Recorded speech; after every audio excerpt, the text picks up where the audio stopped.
Okay, well I'm midway through the cleaning. I've done probably actually over halfway through the keys. The ones here I've put through a good wash in the sink with soap and water, followed by Jif bathroom cleaner. Actually works really well. So they've come up really well, or most of them have. The ones up here I still haven't got to yet, and they may show up as being pretty grubby. A lot of the dirt or scratches that looks like scratches on these two keys is actually just scratches in the dirt itself, so it does wash off. That scratch there is a fairly deep scratch, and that looks like another cigarette burn. So there's not much I can do with those. They will clean up pretty well apart from those defects. These ones here have cleaned up pretty well. Even the scratches themselves, when the scratch isn't full of dirt, looks a lot better, but it's never fully fixed. Another set of keys over here that I've done. Again, another, I don't know if that's a burn or it looks like a splash of varnish or some solvent's gone on there. Another deep scratch there. Some of these keys I might replace depending on what sort they are. Sometimes you can get them on eBay for like $5 a key. I've seen an actual store which sells these exact keys on eBay. Sorry, not on eBay, on their website, that wants about $11 per key. So depending how many I decide need replacing, I may go one route or the other. These are the contact pads which I've given a good clean, both sides, with a brush and soap and water. They've been drying for about a day. The main keyboard rack, I just gave it a quick wipe over with a damp cloth. I actually went over the rusted areas with fine sandpaper just to take the worst of the rust off. It's never going to look new, but it looks a hell of a lot better when it's actually smooth, and gave it a wipe down after that. I also took the remains of the lock strip sticky residue off, which runs along the top there, because I do have to replace that once the keys are on. But other than that, there's not a huge amount left for me to do. I've got to do what looks like 2.5 octaves of keys, let those dry. I want to give the contacts on these two strips a bit of another final go over with contact cleaner. There's not much I can do about this sort of fibrous or fibre pads. They look pretty dirty, but they're not going to withstand any washing or even getting wet, so I haven't done much with those. I've given this a bit of a wipe over with a damp cloth. The keyboard always had a slight musty smell about it. I don't know if it was in a smoker's house or just in a damp shed for a long time, so I'm pretty much wiping every surface I can with just wet paper towel, and eventually once everything's done it shouldn't smell of anything really.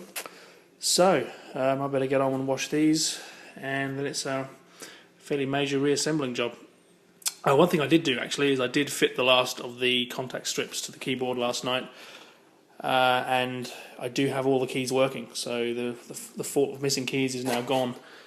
I also found a much better way to put them to engage the little location studs. This is a little handheld drill with a drill bit, but the drill bit reversed, so the actual cutting section of the drill bit is inside here, and this is just the end of the drill, which makes the perfect poker to get those all the studs aligned. It doesn't bend, isn't sharp, and has got enough tensile strength to steer things around. So I'll get on and wash these, and next time you see this it should be being built. Well, I've started rebuilding the keyboard, got the upper 2 octaves on. Started at the top end because these keys were washed first, so they've had the longest to dry. It's come out really well actually. I'm pretty happy with that. I'm fairly sure the little blemishes won't show up on the video, so it's not quite as perfect as it might look. Only weird thing, or slightly surprising thing, is the order of the keys have to go back in. Whenever there's a black key, you have to put the black key in first, because otherwise you can't get the white key on past it. So the next key to go on, you would assume, is that one. But if you have that on, you can't get the black key in, which has to notch in alongside it. So The black keys go on first. Try and do this one-handed is slightly tricky. Grab one of the springs.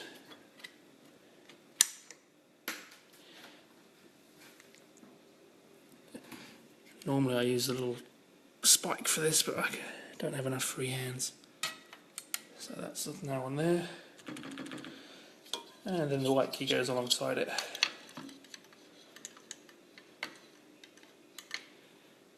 Slightly tricky to engage.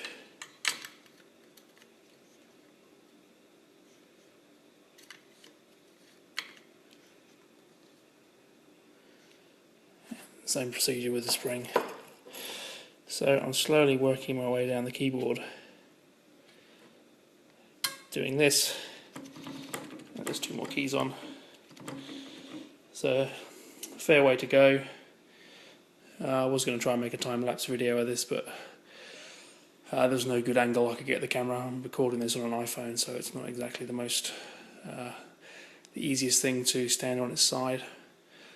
But yeah, just a matter of clipping them on, hooking the springs up, and be ready to connect it up for a final test in the keyboard, or in the synth. And once that's done, I'll have to go on and fix the other issues on the board, because the keyboard was just one of a few faults, but certainly making progress.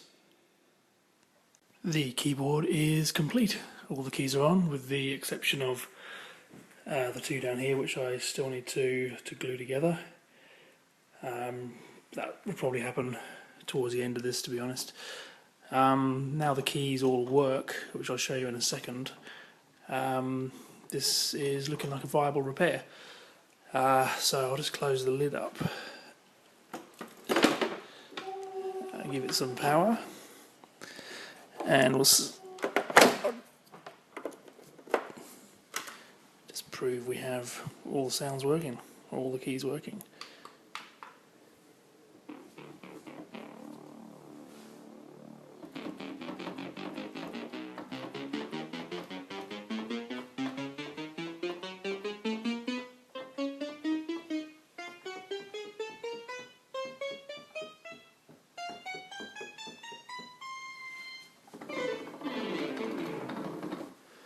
So all keys are good, and these switches down here also work. The sound seems to be getting a little bit weaker, which I think is the remaining, or the only good speaker, starting to fail. Let's lift the lid off.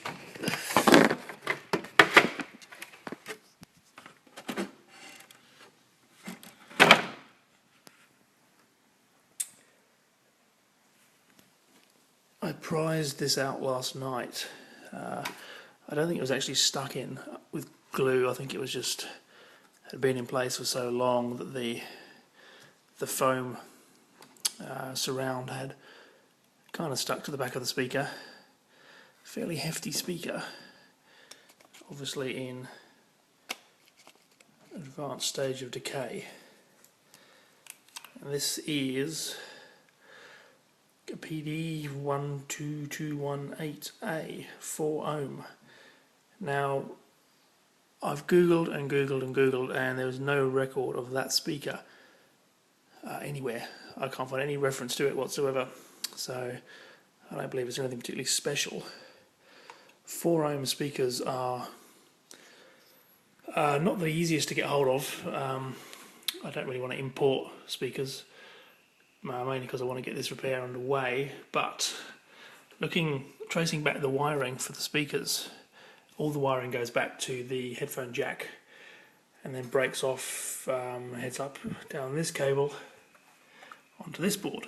Now, as with arcade machines, arcade PCBs, the amplifier is probably running on 12 volts, so that might as well be on the power board, because there's nothing on the main board which needs 12 volts.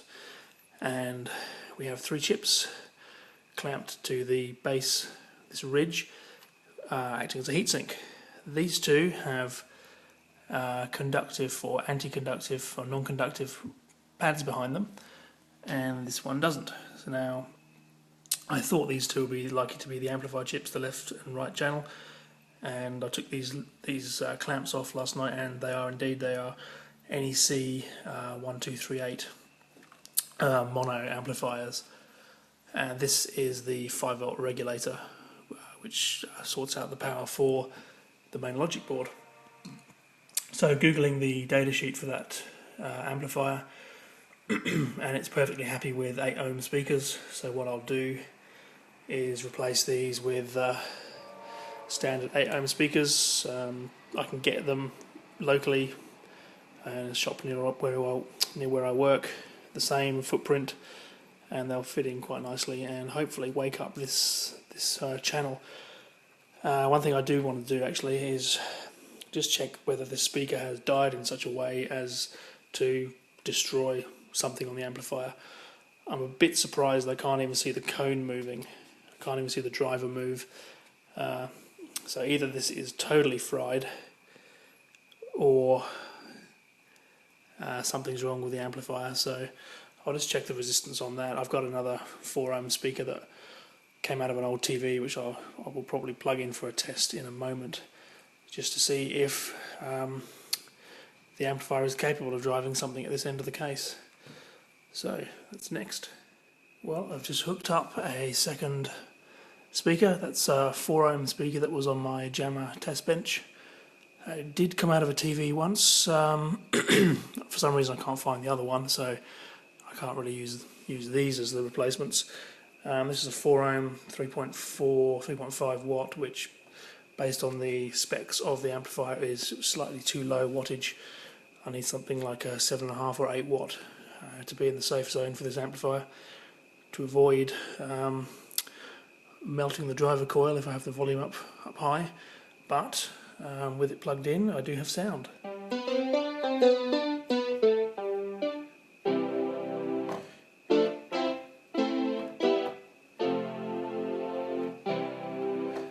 So the amplifier is fine. Interestingly enough, if I plug a multimeter into the old speaker just to get a resistance measurement on the old speaker windings, it is totally open circuit. I'm getting about 4.5 ohms on the new speaker, which is roughly about right. If you've got a 4 ohm speaker, you should get near enough 4 ohms across the windings, and 8 ohm you should get 8 ohm. That's what the figures mean. So I should be getting 4 ohms on here, but it's completely open circuit. So normally if you've got a speaker that has died like this, it's the amplifier that's killed it, and I don't know, I'm quite surprised to find a speaker that is totally dead, totally open circuit windings. It's got no signs of any burn marks on it, no signs of distress other than the fact the cone itself has rotted, but that wouldn't break the driver coil. So that's a bit of a mystery. I need to measure the depth of this, just check that the speakers I'm looking at picking up tomorrow will fit both depth and height above the sounding box. But I reckon we're pretty much good to go. Drop in a couple of 8 ohms and the speakers will be fixed. So the next thing I'm going to do is clean up the case, hoover up all the dead wildlife that's in there, and just give it a bit of a general clean inside.